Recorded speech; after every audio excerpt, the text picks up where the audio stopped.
All right. That ought to be some fun. And let's head over to Davenport and talk to Bill. He's got a 96 Dodge Ram. And you know what? I think Bill and Davenport's got a fuel question as well. Bill, tell us what you got.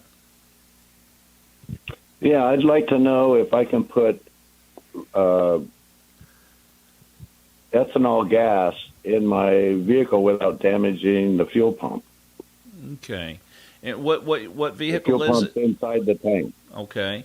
What It's year? a 96. Okay. And what kind of vehicle were we dealing with here? It's a Ram 1500 with a 318 in it. Okay, with a 5.2 motor.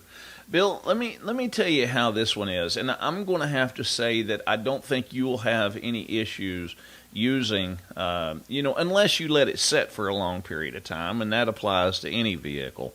But see, on that fuel pump module that's in that tank, they started, and it was like one of our previous callers. Dodge started in 1994 making that single line fuel system from the fuel tank, fuel pump module to the fuel injection system. Now, on this one, what's really kind of ironic about it, it's almost like they had built this thing to accept, a 10% ethanol fuel. And the reason for it being is because you've got the mechanical fuel pump that's actually in the fuel pump module itself. And then instead of having like a rubber hose to go from the fuel pump itself up to the top of the fuel pump regulator filter assembly, they use a nylon line to transfer the fuel through instead of rubber. Now, if it was made out of a rubber, the ethanol would actually start deposing. It would actually start eating away at the rubber hose that goes up there to that filter regulator assembly. But they went ahead and they used that nylon, which the ethanol really doesn't have any effect on that nylon plastic that they're using.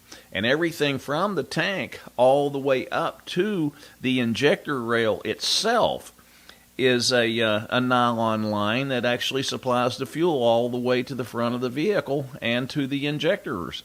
So, realistically, there's not anything that they would have really done on a newer vehicle that yours didn't already come equipped with in order to make it ethanol compliant.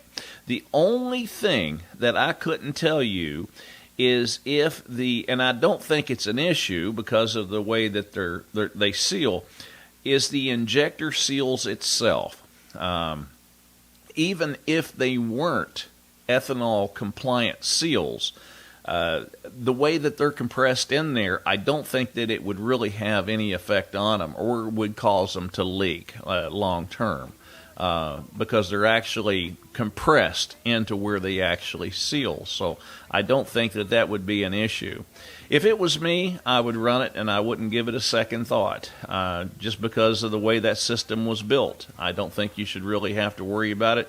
Just keep in mind, though, that if you do let any vehicle, that even with 10% ethanol set for any period of time, say over 3 months, you probably want to add some type of a fuel stabilizer like Stabil or one of the stabilizers that Amsoil manufactures, or any of your over-the-counter ones, just to help stabilize the fuel to last over a 3-month period if the vehicle sets with the fuel in it that long. Thanks for your call, Bill.